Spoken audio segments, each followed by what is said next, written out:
मित्रांनो, सध्या पितृपक्ष सुरू असून या पक्षाच्या नवमी तिथीचे महत्त्व खूप आहे. त्याला मातृनवमी असेही म्हणतात. या दिवशी अशा स्त्रियांसाठी श्राद्धकर्म, पिंडदान, तर्पण आणि धूपदान केले जाते, ज्या मृत्यूसमयी सौभाग्यवती होत्या. साधारण पतिनिधनानंतर स्त्रियांचा कुटुंबातून अलिप्तपणा वाढत जातो. मात्र संसार अर्ध्यातून सोडून निघून जाताना स्त्रीच्या इच्छा, आकांक्षा, मुलांची काळजी, कुटुंबाची काळजी राहून राहते. तिचा आत्मा संतुष्ट व्हावा, तिची काळजी मिटावी म्हणून अविधवा नवमी श्राद्ध केले जाते. तिच्याप्रती ऋण व्यक्त करून तिने उभा केलेला संसार आम्ही यथाशक्ती सावरण्याचा प्रयत्न करू, हा तिला दिलेला विश्वास तिच्या आत्म्याला शांती देतो. हा एकार्थी स्त्रीच्या सन्मानार्थ केलेला विधी आहे. ही तिथी दिवंगत सौभाग्यवती गेलेल्या स्त्रियांसाठी राखून ठेवलेली असते. तरी देखील श्राद्धाच्या इतर दिवशी विधवा मातांप्रती देखील तेवढाच आदरभाव आपल्या संस्कृतीने दाखवला आहे. आहे व मरण पिवळं सरण, भ्रतारा आधी डाव जितला गोरीनं. भ्रतारा आधी मरण देरे देवा, देरे खांदेकरी नंदा करतील सेवा. भ्रतारा आधी मरण स्त्री स्वतःच मागते व असे मरण आले तर सर्वच डाव जिंकला असे म्हणतात. अशाच स्त्रीचे श्राद्ध अविधवा नवमीला करतात. खरं तर आई ही आईच असते, ती विधवा असो वा सधवा. पण आपल्या संस्कृतीत पूर्वी विधवा अशुभ आणि दुर्दैवी समजली जात होती. त्यामुळे सधवा मरण आले तर देवपूजा करतात. त्यामुळे स्त्रिया सधवा मरण्याची प्रार्थना करीत. आईचे श्राद्ध असे श्रद्धापूर्वक केले जाते. पण आई विधवा असली तर मात्र वडिलांचे श्राद्ध केलं की त्यातच तिचे श्राद्ध होते असा समज आहे. त्याच दिवशी तिचे पान टाकलं की झालं. वेगळ्या श्राद्धाची गरज नाही किंवा नसावी. मित्रांनो, म्हणतात सधवा मरण ही स्त्रीची अखेरची जिंकलेली बाजी असते. कारण अशा मरणाने तिचे संपूर्ण जीवन पूज्य ठरते. तिच्या आठवणींना देवता समान मानले जाते. म्हणूनच अविधवा नवमीला तिचे श्राद्ध श्रद्धेने डोळ्यात अश्रू आणून केले जाते. त्या क्षणी प्रत्येक मुलाला, प्रत्येक घराला हेच जाणवतं की आई गेली असली तरी तिचे ममत्व अजूनही अंगणात फिरते. तिचे आशीर्वाद अजूनही घराच्या भिंतींना स्पर्शून जात आहेत. अविधवा नवमीच्या दिवशी केलेली पूजा म्हणजे केवळ पितृत्व नव्हे तर आईच्या कुशीत हरवलेल्या मुलाचा हुंका असतो. तो हुंका जो सांगतो, आई तू आम्हाला सोडून गेलीस, पण तुझे आशीर्वादाचे छत्र आमच्यावर सदैव राहो. तुझ्या त्यागाला विसरणे आम्हाला शक्य नाही. म्हणूनच अविधवा नवमी ही केवळ परंपरा नाही तर ती आपल्या आईच्या आठवणींनी भरलेलं अश्रूंचं पुंजक, मातृवंदनेची पवित्र आराधना. त्यामुळेच या दिवशी सुना आपल्या दिवंगत सासूसाठी श्राद्धविधी करतात. यालाच सौभाग्यवती श्राद्ध नवमी असेही म्हणतात. श्रद्धेने आणि विधीपूर्वक केलेल्या अशा श्राद्ध कर्माने त्या दिवंगत महिलांच्या आत्म्यांना शांती लाभते. त्या प्रसन्न होऊन आपल्या कुटुंबियांना सुख समृद्धीचा आशीर्वाद देतात अशी श्रद्धा आहे. जोपर्यंत पितरांचे आत्मे संतुष्ट होत नाहीत तोपर्यंत अनेक संकटे आणि दुर्दैव कुटुंबाच्या वाट्याला येऊ शकतात. यालाच पितृदोष असे म्हणतात. अविधवा नवमीच्या कथांचे श्रवण केल्याने पितृदोषामुळे आलेले दारिद्र्य आणि दुःख दूर होण्यास मदत होते. म्हणूनच आज आपण एक कथा अनुभवणार आहोत जी अविधवा नवमीच्या महत्त्वावर प्रकाश टाकते. अविधवा नवमीची कथा ऐकल्याने कोणतीही स्त्री अकाली विधवा होत नाही. ती सदा सर्वदा सौभाग्यवतीच राहते. चला तर मग श्रवण करूया अविधवा नवमी कथा. प्राचीन काळातील एका शांत गावात पुण्यवान ब्राह्मण शंकर भट्ट आपल्या कुटुंबासह राहत होते. शंकर भट्ट गावातील ज्ञानी आणि धर्मपरायण पुरुष होते. त्यांच्या घरात पत्नी यशोदा, मुलगा श्रीधर आणि सून रेवती असा लहानसा परिवार होता. घरात धार्मिक वातावरण होते. रोज देवपूजा, वेदपाठ यामुळे अंगण पवित्र मंत्रध्वनींनी भारून जायचे. यशोदा एक प्रेमळ आणि कर्तव्यदक्ष गृहिणी होती. सासू असली तरी ती रेवतीला स्वतःच्या मुलीसारखे मानायची. रेव सौम्य स्वभावाची आणि सुस्वभावी सून होती. दोघींमधला संवाद आई मुलीप्रमाणेच होता. घरातील कामे, पूजा अर्चा असो वा स्वयंपाक असो, दोघी मिळून सगळं सांभाळत असायच्या. रेवती सकाळी लवकर उठून अंगण शिंपडायची, तुळशीला पाणी घालायची आणि सासूबाईंना नमन करायची. यशोदा तिच्या पाठीवर प्रेमाने हात फिरवत आशीर्वाद द्यायची. सदा सुवासिनी राहा असे म्हणायची. सासूच्या तोंडून आलेला हा आशीर्वाद रेवतीच्या डोळ्यात आनंदाश्रू आणायचा. घरात कधी कधी किरकोळ गोष्टींवरून सासूसुनेत मतभेद झालेच तरी लगेच निरसनही व्हायचे. यशोदा जर कधी रेवतीला रागवत असेल नंतर तीच प्रेमाने समजावूनही घ्यायची. रेवतीलाही आपल्या सासूबाईंविषयी प्रचंड आदर होता. ती मनोमन म्हणायची, आई सासूबाई माझ्यावर रागवल्या तरी माझं भलं व्हावं म्हणूनच. श्रीधर आपल्या आईवडिलांचा आज्ञाधारक मुलगा होता, सुशिक्षित आणि विनयशील. श्रीधर रेवतीवर अपार प्रेम करत असे. दिवसभर तो वडिलांसोबत वेदशास्त्रांचे अध्यापन करायचा आणि शेतकामातही हातभार लावायचा. संध्याकाळी रेवतीसह तो गावाच्या राम मंदिरात आरतीला जात असे. एकंदरीतच त्या कुटुंबाचे जीवन सुखी आणि धर्ममय होते. शंकर भट्टांच्या घरात सात्विक प्रसन्नता होती आणि ग्रामस्थही त्या परिवाराचा आदर करत. परंतु सुखाचे दिवस नेहमी राहतातच असे नाही. दुःखाच्या काळाची चाहूल लागायला वेळ लागत नाही. अशा आनंदाने भरलेल्या घरावर एक दिवस दुर्दैवाची सावली पडली. यशोदा सासूबाई अचानक आजारी पडल्या. त्यांनी थोडासा त्रासिक खोकला आणि थकवा आहे याकडे प्रथम लक्ष दिले नाही, पण काही दिवसातच आजार बळावला. रेवतीने आणि श्रीधरने सर्व प्रयत्न केले. गावातील वैद्यांना बोलावले, औषधे दिली. रेवती दिवस रात्र सासूबाईच्या शुश्रूषेत घालवत होती. ती त्यांच्या शेजारी बसून रामरक्षा स्तोत्र म्हणत असे, तर श्रीधर वेदातील शांती मंत्र आळवत होता. शंकर भट्ट स्वतः देवासमोर हात जोडून पत्नीच्या आरोग्यासाठी प्रार्थना करत होते. एका संध्याकाळी यशोदा सासूबाईंची प्रकृती खूप खालावली. अंगणात संधीप्रकाश पसरला होता. घरातील दिवे लावले गेले आणि रेवती सासूबाईंना औषध देण्यासाठी वाकली. तेव्हा यशोदाने तिचा हात हलकेच धरला. यशोदाचे डोळे भरून आले होते. त्या थरथरत्या आवाजात म्हणाल्या, रेवती, माझ्या बाळा, मला माफ कर. कधी उगीच तुला रागावली असेल तर मनावर घेऊ नकोस. हे ऐकताच रेवतीचे डोळेही पाणावले. तिने सासूबाईंचा हात आपल्या कपाळाला लावला आणि रडवेल्या आवाजात म्हणाली, आई, असं का बोलताय? आपण लवकर बऱ्या व्हाल. मला अजून तुमची खूप खूप सेवा करायची आहे. तिच्या डोळ्यातून अश्रू ओघळले आणि गळा दाटून आला. श्रीधर आणि शंकर भट्टही बाजूला उभे होते. श्रीधरच्या डोळ्यातही पाणी आले होते.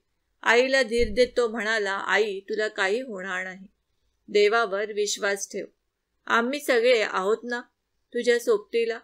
यशोदा मंद हसली आणि म्हणाली, फक्त तुम्हा सगळ्यांची काळजी वाटते. श्रीधर, तुझ्या वडिलांची आणि रेवतीची काळजी घे. आणि रेवती बाळ, तू या घराला धरून ठेव. माझा संसार सांभाळ. त्यांच्या प्रत्येक शब्दात आपल्या कुटुंबाबद्दलच प्रेम आणि काळजी दाटून आली होती. तेवढ्यात यशोदा सासूबाईंची तब्येत आणखी खालावली. त्या वेदनेने ओरडू लागल्या. रेवती घाबरून गेली. तिने अधिक काळजीपूर्वक त्यांना आधार दिला. शंकर भट्टांनी रामाचे नाव मुखात घ्यायला सुरुवात केली. शेवटी एका अमावस्येची रात्र आली, ज्यात यशोदा सासूबाईंनी अखेरचा श्वास घेतला. सासूबाईंनी देवाच्या नावाचा जप करत त्यांनी डोळे मिटले आणि सर्वांना पोरकं करून जग सोडून गेल्या. घरात शोककळा पसरली. रेवतीने आपल्या सासूबाईंना मिठी मारून हंबरडा फोडला, आई, आम्हाला सोडून जाऊ नका. तिचा आक्रोश ऐकून शेजारी सुद्धा भावूक झाले. श्रीधरने आईचे निरंजन मालवताना पाहिले आणि तोही अश्रू आवरू शकला नाही. शंकर भट्ट निर्धाराने मात्र पत्नीच्या कपाळावरचा शेवटचा गंध लावून राम नाम सत्य म्हणाले, पण त्यांचा हातही थरथरत होते. पत्नीच्या अंत्यसंस्कारासाठी शंकर भट्टांनी स्वतःला सावरलं. नदीकाठी चितेची तयारी करण्यात आली. रेवतीने कापऱ्या हाताने सासूबाईंचे तोंड पाहिले. रामाची मूर्ती त्यांच्या हातात ठेवली. आई, सासू, रामाच्या चरणी आपल्याला स्थान मिळव. चितेला अग्नी देताना श्रीधरने कंप आवाजात मंत्रोच्चार केले आणि शंकर भट्टांनी कापऱ्या हाताने अग्नी प्रज्वलित केला. लाकडं जळू लागली तसे रेवती हृदयद्रावक रडू लागली. तर शंकर भट्ट डोळे बंद करून पवित्र गीतेचे श्लोक पुटपुटत राहिले. त्या दिवशी सूर्य सुद्धा लाल भावनोत्कट रंगारी अस्ताला गेला. जणू त्यालाही दुःख झाले होते. काळ लोटला. यशोदाबाईंच्या जाण्याला 2 वर्षे झाली, पण त्या घरातील पूर्वीची तेजोमय आनंदी वातावरण ओसरलं होतं. शंकर भट्ट गेले काही महिने आजारी होते. पत्नी गेल्याचं दुःख आणि वार्धक्य या दुहेरी आघाताने ते खंगू लागले. श्रीधराने शेती आणि गुरांची देखभाल करून काही उत्पन्न चालवण्याचा प्रयत्न केला, पण सततच्या दुःखांनी आणि नशिबाच्या फेऱ्यांनी परिस्थिती हालाखीची झाली होती. रेवती तर घराचा दिवा त्या अंधारात तेवत ठेवण्यासाठी अहोरात्र कष्ट करत होती. सासूबाई नसल्याने घरकाम सगळं तिच्यावरच आले होते. घरची आर्थिक परिस्थिती इतकी वाईट झाली होती की काही वेळा रेवतीला उपाशी पोटीही झोपावे लागे. तरी ती एक शब्द तक्रार न करता जमेल तसे सारं निभावत होती. दरम्यान शंकर भट्टांच्या आजारपणात औषधोपचारांसाठी जी थोडीफार पुंजी होती ती खर्च झाली. आता तर वेळ अशी आली होती की घरातलं धान्य साठाही रिकामी होऊ लागला होता. गावकऱ्यांनी काही वेळा मदत केली, पण तेही नेहमीच शक्य नव्हते. रेवती मात्र शक्तीच्या अंतिम थेंबापर्यंत झगडत होती. तिला लहान वयातच इतकी जबाबदारी घ्यावी हे पाहून काही ज्येष्ठ शेजारणी तिची पाठ थोपटली, परंतु नियतीची परीक्षा कठोरच असते. या काळात अजून एक विचित्र गोष्ट घडू लागली. काही दिवसांपासून रेवतीच्या दारात दर संध्याकाळी एक पांढरी शुभ्र गाय येऊ लागली. ती गाय दरवेळी येताच अंगणात उभी राही आणि करुण स्वरात हंबरण्यास सुरुवात करी. रेवतीला ते गायीचे रडणं सुचेना. पहिल्यांदा तिने विचार केला की कदाचित गाय भुकेली आहे. तिने झटपट घरात शोधून थोडा कोरडा भाकरीचा चुरा आणला आणि गायी समोर टाकला. गायीने मोठ्या डोळ्यांनी रेवतीकडे पाहिले. तिच्या डोळ्यातही पाणी असल्यासारखे वाटत होते. तिने थोडा वेळ चुरा खाण्याचा प्रयत्न केला, पण लगेचच तोंड फिरवले. ती पुन्हा दुःखी आवाजात हंबरडू लागली. रेवतीला फार वाईट वाटले. बिचारी गाय किती भुकेली असेल आणि माझ्याकडे घालायला सुद्धा काही नाही. रेवतीने अगदी थोडंसं गवत जुळवून आणलं आणि गायी समोर ठेवले, पण गायीने त्याकडे दुर्लक्षच केले. ती काही क्षण उभी राहिली, रडत राहिली आणि मग हळहळू अंगणातून निघून गेली. त्या रात्री रेवतीचे मन अस्वस्थ झाले. ही गाय कोणाची आहे? का रोज माझ्या दारी येते आणि अशी रडते? असे प्रश्न तिच्या मनात येऊ लागले. दुसऱ्या दिवशीही तोच प्रकार घडला. परत संध्याकाळी सूर्य मावळताना तीच गाय दारात आली आणि तिने हंबरडायला सुरुवात केली. यावेळी श्रीधरही घरीच होता. त्यानेही हे बघितले. दिवसेंदिवस हे दृश्य अधिक गहन होत गेले. गाय रोज येई, तासभर उभी राहून शोकपूर्ण स्वरात हंबरडून जाई. रेवती आणि श्रीधर दोघेही चक्रावले होते. काही शेजारी म्हणत ही कोणाची गाय असेल? कदाचित हरवली असेल. काही जण म्हणाले एखादं अपशकुन तर नाही ना? एक वृद्ध काकी म्हणाली, गाय रडते आहे हे शुभ नाही. पोरांनो, कुण्या आत्म्याची तगमग असू शकते. हे शब्द ऐकून रेवतीच्या मनात एक वेगळी शंका येऊ लागली. कुठल्या आत्म्याची तगमग? आपल्याच घरात कोणाचं तरी काही अडकलंय का? तिने विचार करताच तिच्या डोळ्यासमोर यशोदा सासूबाईचे हस्त आणि मायाळू रूप तरळून गेले. ती दचकलीच. तिने लगेच देवघरात जाऊन सासूबाईंच्या फोटोसमोर दिवा लावला. मनात प्रार्थना केली, आई सासू, आपण असाल तर मला काहीतरी खून द्या. तिचे हृदय जोरजोरात धडधडू लागले. त्या रात्री रेवती जरा उशिरात झोपी गेली. चिंता, काळजी आणि भीती यामुळे तिला नीट झोप लागत नव्हती. अखेर डोळा लागला आणि तिला एक विलक्षण स्वप्न पडले. स्वप्नात तिने पाहिले की अंगणात ती गाय उभी आहे. रेवती तिच्या जवळ आली आणि आश्चर्याने बघते तर अचानक गाय तेजस्वी प्रकाशात न्हावून निघाली. त्या प्रकाशातून हळूहळू यशोदा सासूबाईंचा चेहरा स्पष्ट होत गेला. आई रेवतीने आनंदाने आणि आश्चर्याने हाक मारली. यशोदा सासूबाई त्या गायीच्या रूपातून जणू बाहेर आल्या होत्या. त्यांच्या डोळ्यातही अश्रू होते, पण चेहऱ्यावर ममतेचा ओलावा होता. त्या शांत सुरात म्हणाल्या, रेवती, माझ्या प्रिय बाळ. आवाजात कितीही प्रेम होतं, पण काहीशी वेदनाही होती. रेवती स्वप्नातच रडवेली झाली. आई सासू, तुम्ही गाय बनून आलात? तिने विचारले. यशोदामाय म्हणाल्या, हो बाळ, मी आहे. मृत्यूनंतरही मला तुमची काळजी सोडवत नाही. माझ्या मरणानंतर माझ्यासाठी जे विशेष विधी व्हायला हवे होते ते झाले नाहीत. माझी आत्मा भुकेली राहिली आहे आणि अस्वस्थ भटकते आहे. रेवतीला सारी गोष्ट आता उमगू लागली. तिला गैवरून आले. आई, आम्हाला ठाऊक नव्हतं. आम्ही नेहमीप्रमाणे श्राद्ध केलं, पण हे विशेष काय आहे ते माहीत नव्हतं. आम्ही आता काय करू? तिने अश्रू पुसत विचारलं. बाळ, पितृपक्षातील नवमीला माझ्यासाठी अविधवा नवमी श्राद्ध विधी करावा लागेल. यशोदाबाई म्हणाल्या, मी सुवासिनी होते. पतीच्या आधीच या जगातून गेले. अशा स्त्रियांच्या आत्मशांतीसाठी नवमी तिथीला पुत्राने किंवा कुटुंबाने विशेष श्राद्ध करावे असा शास्त्रविधी आहे. तू आणि श्रीधरने मिळून ही कृती केली तर मला मुक्ती मिळेल. रेवती हात जोडून ऐकत होती. ती स्वतःला दोष देऊ लागली. आमच्याकडून एवढी मोठी चूक कशी झाली? आई, त्यामुळेच तुम्हाला हे भोगावं लागतंय. आम्ही नकळत तुमचा अपमान केला. कृपा करून क्षमा करा. यशोदा हसल्या, पण डोळ्यातले अश्रू तरळतच होते. मी तुला दोष देत नाही. हे बाळ, तुम्ही दोघांनीही नेहमी माझी सेवा केली आहे, पण आता माझ्या आत्म्याच्या विश्रांतीसाठी, मुक्तीसाठी या शेवटच्या कर्तव्याची पूर्तता करा. नवमीला एखाद्या सुहासिनी स्त्रीला घरी आमंत्रण द्या. तिचे पूजन करून तिला भोजन द्या आणि तिच्या रूपात मला तृप्त करा. रेवतीने मान हलवून कबुली दिली. तिला अजून एक प्रश्न सतावत होता. आई बाबा आजारी आहेत. तेही खूप त्रास भोगतायत. तुमच्या दुःखामुळेच त्यांची ही दशा झाली आहे का? यशोदा सासूबाईंचा चेहरा दुःखाने काळवंडला.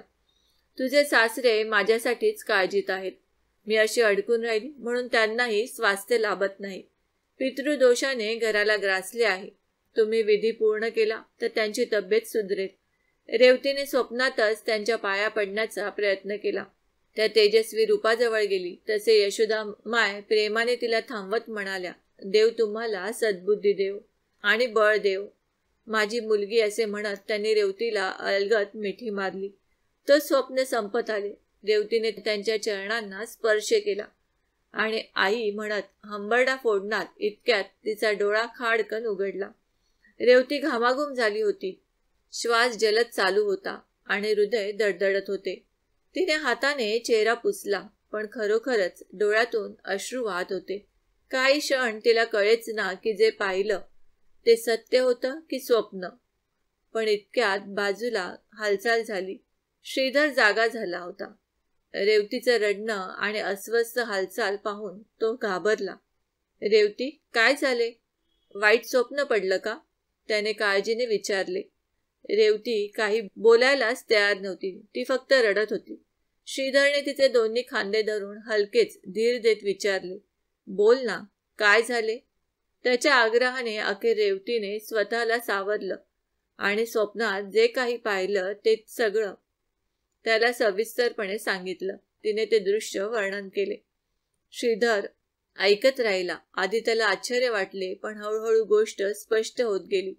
तसे त्याच्याही डोळ्यात पाणी आले. आपल्या आईचा आत्मा इतक्या यातना भोगत आहे आणि आपल्याला याची कल्पनाही नव्हती. तो दुःखी झाला. त्याने आपल्या शेजारी वडिलांकडे पाहिले, जे शेजारी खाटेवर झोपले होते. रात्रीची वेळ असल्यामुळे ते गाढ झोपेत होते आणि त्यांना या संभाषणाचा पत्ता देखील नव्हता. आपण लगेच बाबांना सांगूया, श्रीधर म्हणाला. रेवतीनेही होकार दिला. हो, त्यांना सांगितलं पाहिजे आणि आपण काहीतरी उपाय लवकरात लवकर करायला हवा.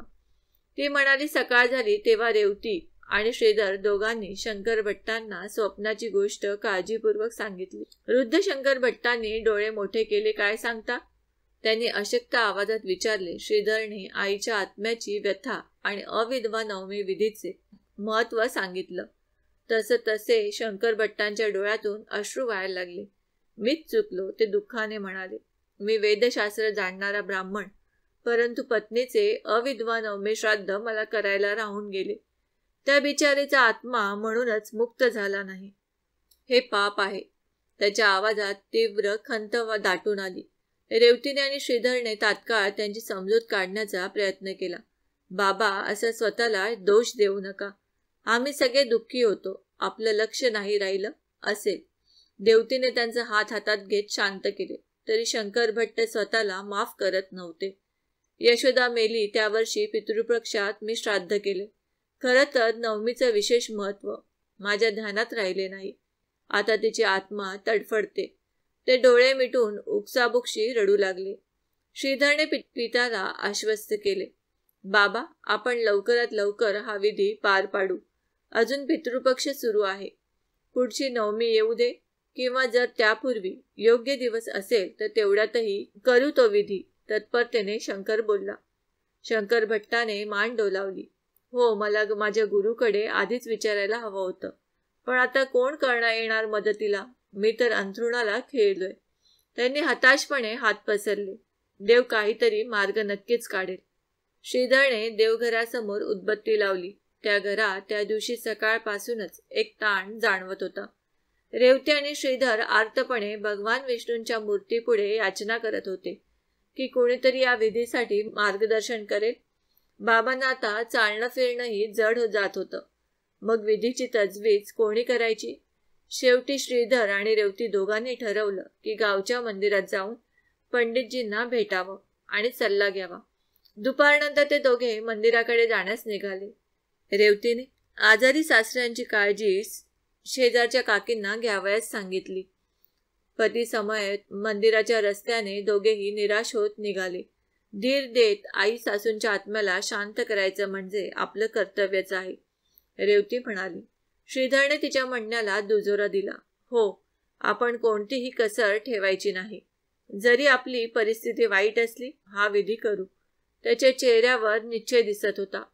मंदिराजवळ पोहोचताच त्यांना पाण्याचा कलकलाट ऐकू आला.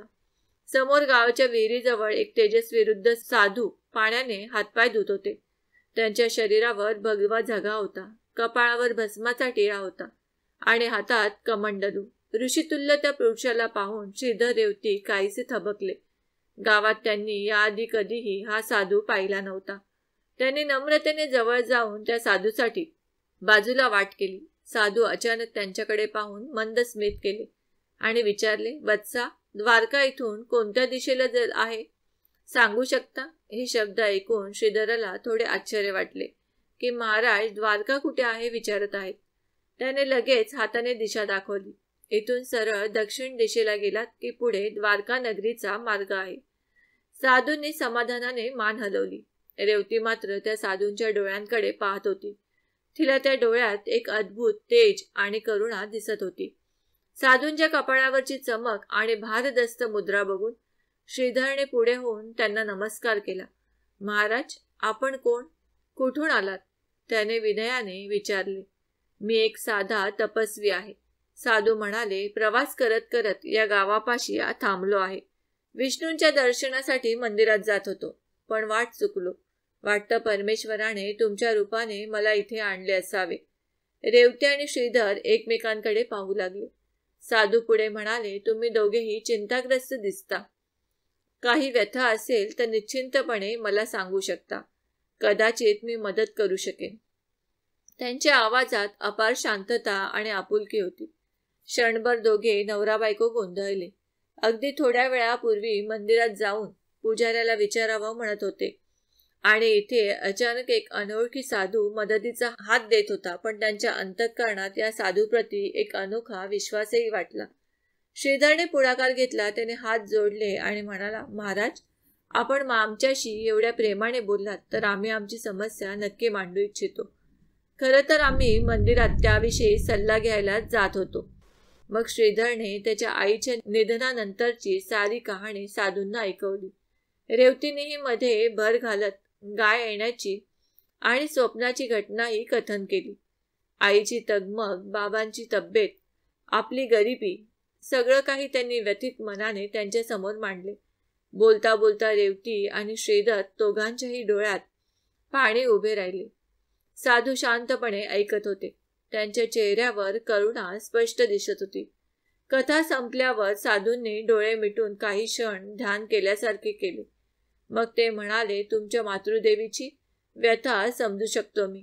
तुमच्या घरावर पितृदोष आहे, कारण त्या सौभाग्यवतीचे श्राद्ध योग्य रीतीने झालेले नाही.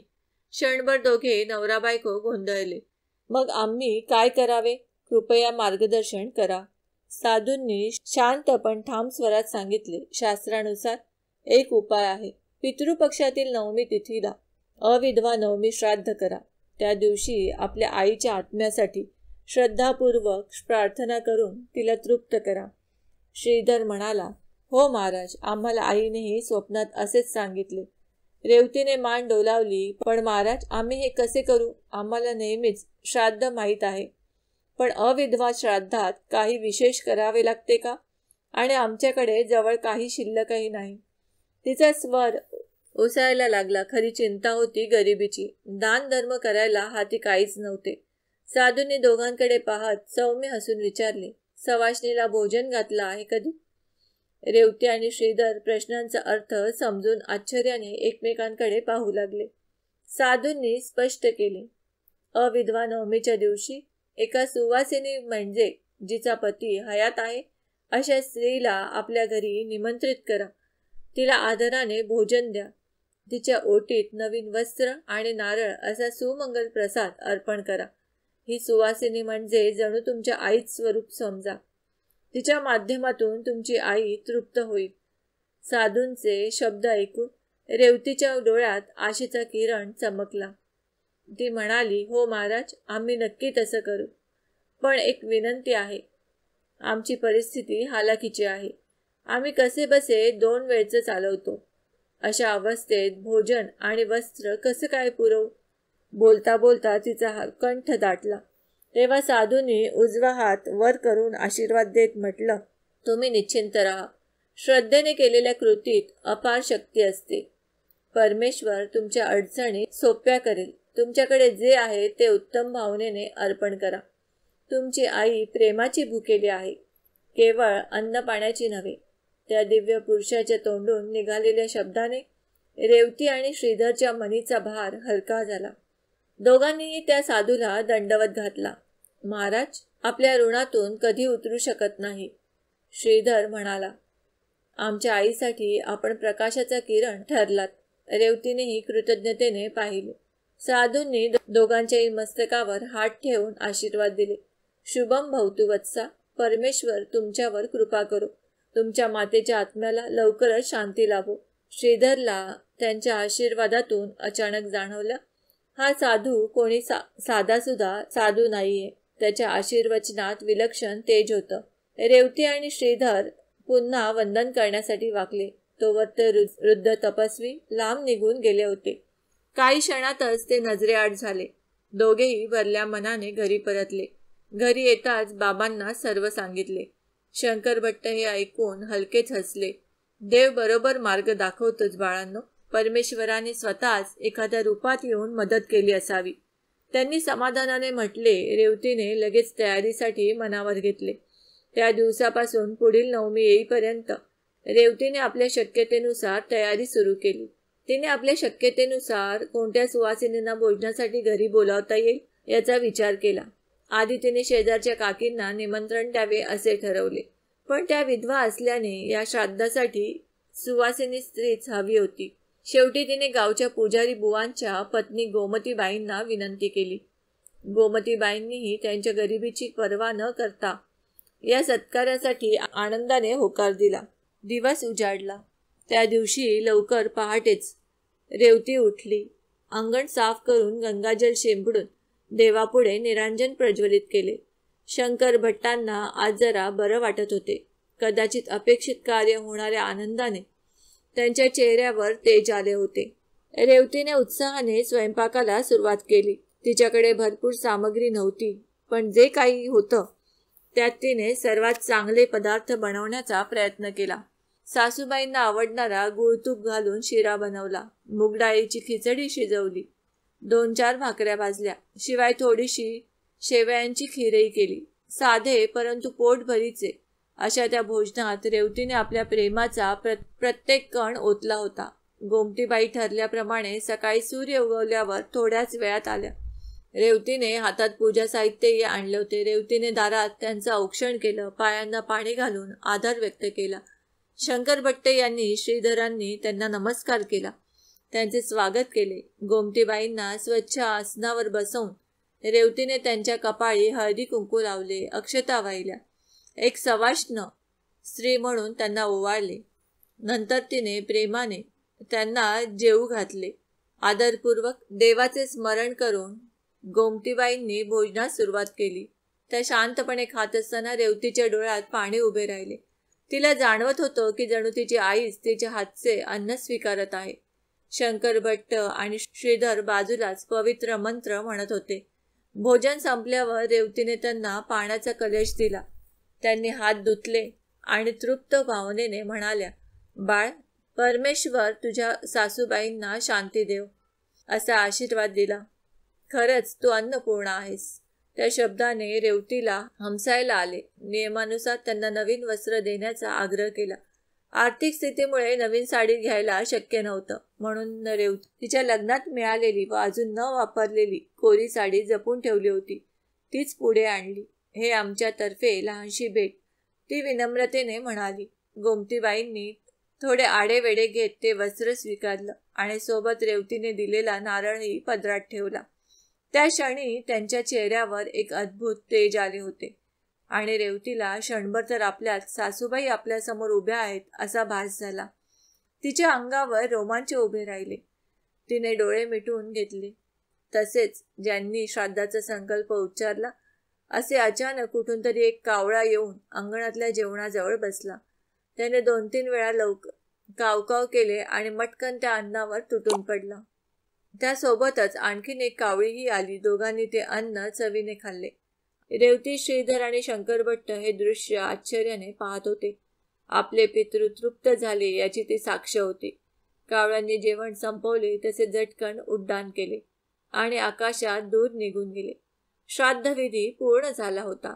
त्या क्षणी शंकरभट्टांनी दोन्ही हात वर करून आकाशाकडे पाहिले आणि देवांचे आभार मानले. श्रीधराने शेजारी येऊन उभ्या असलेल्या रेवतीचा हात हातात घेतला. दोघांच्या डोळ्यातून आनंदाश्रू वाहत होते. त्यांना जाणवत होतं की घरावरच दाटलेलं दुःखाचं मळभ दूर होत आहे. शंकरभट्टांनी थकत थकत रेवतीला जवळ बोलावले. माझ्या मुलीप्रमाणे, मुलीसारखे तू आमच्या घराचे रक्षण केलेस. यशोदाला आज खऱ्या अर्थाने मुक्ती मिळाली, असे म्हणून त्यांनी रेवतीच्या डोक्यावर हात ठेवला आणि भरल्या डोळ्यांनी आशीर्वाद दिला. रेवतीला एक क्षण आपले सासरे तिच्या दिवंगत आई सासूंच्याच आवाजात बोलतात असा भास झाला. तो सायंकाळीचा समय होता. श्राद्धानंतरचा आवरून देवती बाहेर अंगणात बसली होती. दिवे लागण होण्याच्या आधीच आभाळात सोनेरी केशरी किरण पसरले होते. कोणत्याशा अज्ञात आनंदाने तिचे मन भरून आले होते. तिने निरभ्र आकाशाकडे पाहिले. तिथे सारे तारे हळूहळू चमकू लागले होते. त्या रात्री रेवतीला पुन्हा एक स्वप्न पडले. तिने पाहिले की घरात यशोदा सासूबाई उभ्या आहेत, अगदी पूर्वीसारख्या. मंद स्मित करत त्यांच्या देहाभोवती मंद सोनेरी तेज आहे. रेवती पुढे होऊन वंदन करते आणि यशोदा तिला उचलून प्रेमाने मिठी मारत आहे. बाळ, तुझ्या कर्तव्यामुळे मला आज मुक्ती मिळाली. यशोदा माय म्हणत आहेत, तू मला अन्न दिलेस, सन्मान दिला. आता मला काही काळजी नाही. मी सद्गतीला जात आहे. रेवतीचे डोळे स्वप्नातही भरून येतात. आई, आम्हाला सोडून जाऊ नका. ती लहान मुलीसारखी हंबरडा फोडत रडते. यावर यशोदा माय हसून तिचे अश्रू पुसतात. अगं वेडे, मी आता नेहमीच तुम्हा सगळ्यांसोबत आशीर्वाद रूपाने असेन, पण माझे हे रूप तुला दिसणार नाही. तुझ्या सासऱ्यांची तब्येत लवकर सुधारेल. तुमच्या आयुष्यात सुख येईल. परमेश्वर तुमच्यावर कृपा करो. यशोदा सासूबाई निघून जाण्याच्या तयारीत आहेत असे जाणवत यशोदा हळूहळू प्रकाशात विलीन होऊ लागतात. जाण्यापूर्वी शेवटचे म्हणतात, माझ्या सोनेसारख्या मुलीवर मला गर्व आहे. श्रीधर बाळाला सांग की त्याची आई सदैव त्याचे रक्षण करेल. आणि त्या हसत मुखाने स्वर्ग लोकाकडे निघून जातात. रेवतीचा डोळा मग पुन्हा एकदा भावुकतेने उघडतो. ती जणू खऱ्या भेटीचाच अनुभव घेऊन जागी झाली होती. शेजारी श्रीधरही उठलेला. तो म्हणाला, रेवती, मला आईचा आवाज ऐकल्यासारखा वाटला. रेवतीने डोळ्यातले आनंदाश्रू पुसत त्याला स्वप्नातील भेट सांगितली. दोघेही देहभान हरपून ऐकत होते. त्या लहानशा खोलीत अचानक एक प्रसन्न सुगंध दरवळल्यासारखा वाटू लागला. त्यांना समजलं की यशोदा सासूबाईंच्या आत्म्याने तुष्ट होऊन त्यांना आशीर्वाद दिला आहे. त्या दिवसानंतर कुटुंबाची स्थिती हळूहळू सुधारू लागली. शंकर भट्टांची तब्येत काही दिवसातच चांगली होऊ लागली. त्यांच्या अंगात पूर्वीचा उत्साह आणि शक्ती परत येऊ लागली. ते स्वतः सांगू लागले की जणू त्यांच्या मनावरचं पितृदोषाचं ओझं उतरलं आहे. श्रीधरला शेतात चांगले पीक येऊ लागले. पूर्वी कोरड्या राहिलेल्या विहिरीला पुन्हा पाणी लागले. रेवतीच्या चेहऱ्यावरही आता एक नवीन उमेद आणि समाधान दिसत होते. श्रीधरने दरवर्षी पितृपक्षात नवमीला आईचे अविधवा नवमी श्राद्ध करण्याचा निश्चय केला. रेवतीनेही अखेरपर्यंत ती परंपरा चालू ठेवली. यशोदा सासूबाईंची ही विचित्र परंतु भक्तिमय कहाणी गावभर पसरली आणि बऱ्याच कुटुंबांनी या घटनेतून शिकून आपल्या घरातील दिवंगत सुवासिनींचे श्राद्ध विधी सुरू केले.